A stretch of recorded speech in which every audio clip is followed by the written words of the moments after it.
Good Sunday morning. I'm meteorologist Christy Stewart. That stationary front that we had over us yesterday, it's actually going to be able to advance a little bit offshore today as a cold front and then stalling out just off to our east. So with that, we'll still see some rain showers across North Carolina for the morning hours into the early afternoon. But that shift in that front will be allowing Tropical Depression 9 to stay a little bit more south, which is good. That means not as much rain for us with that tropical system, but we are still going to be dealing with a lot of the wind. So those stronger northeasterly winds will be bringing us a tidal flooding threat as well as a very rough surf. We are talking about having up to 11-foot breaking waves, and Tuesday through Thursday, that's the time frame that you really need to be watching out for those stronger northeasterly winds. So a better idea of what we're dealing with these forcing systems. We have that cold front that's going to be pushing offshore as we head throughout the day today, and then an area of high pressure, a very strong ridge is building off to our north. So that's what's kind of nudging this front a little bit, and that ridge is going to be building off to our north as we head throughout the next several days. So that is going to be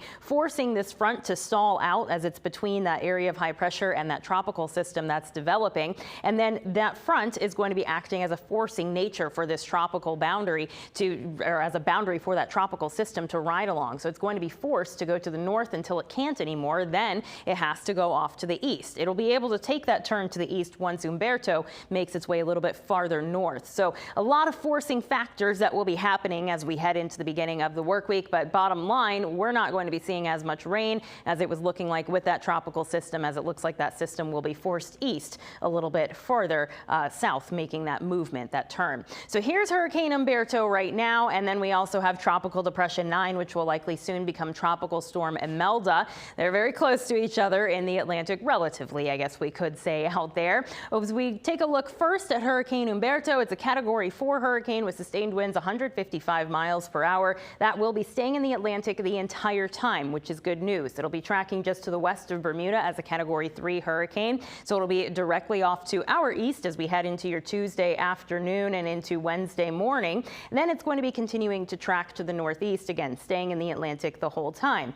What we're keeping a closer eye on is Tropical Depression 9, which is by the Bahamas right now. That is expected to become Tropical Storm Imelda later on today, eventually strengthening into a Category 1 hurricane. And this is what I was talking about with that shift in its track. Its track is moving a little bit more east, so staying a little bit more offshore, and it will take that turn to the east a little bit farther south in position, which is good. That again means that we will be able to deal with a little bit less rain from this system, but we're still going to be getting the wind impacts. As we're between these two systems, we have that funnel of that strong northeasterly wind that will be impacting us as we head throughout your Monday, Tuesday, especially Tuesday, Wednesday, Thursday is really the strongest winds that we'll be dealing with. So Monday evening, we'll see those winds picking up to about 25-mile-per-hour gusts. As we get into your Tuesday, we'll see those winds gusting up to about 25 miles per hour along our Virginia coastline, northeastern North Carolina, Outer Banks coastline. We're looking at those wind gusts up to about 40 miles per hour. We're expecting those strong winds to continue throughout your Tuesday, Wednesday, and Thursday.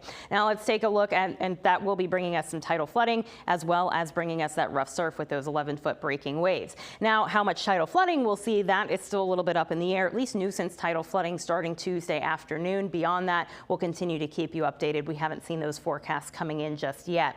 Well, as far as the rain, we're going to be seeing those showers clearing out of here by the afternoon across northeastern North Carolina for today, holding on to a lot of cloud cover, maybe a couple peaks of sunshine later this evening. Late tonight into Monday morning, we'll see some scattered rain showers, mainly for our inland communities. It looks like with that tropical system, some scattered activity throughout the day on Monday. Again, not as much rain out there. As we get into your Tuesday, looks like more isolated activity that we will be dealing with. Again, inland communities look to see a better chance of some rain showers now with the position of that system. So not expecting a whole lot of wet weather. In fact, we're really only looking at picking up maybe about half of an inch of rainfall overall, up to an inch at most, mainly for our more southern communities down towards the Outer Banks. So that rainfall is backed off quite a bit for us. After we have that system that makes its way out of here, out of our region, then we're going to be seeing those dew points dropping. We'll see a return of some sunshine. It'll be feeling like fall again, as we will be seeing those dew points that will be very dry, and those temperatures for us are going to be much cooler, highs only about 70 degrees for the second half of the work week,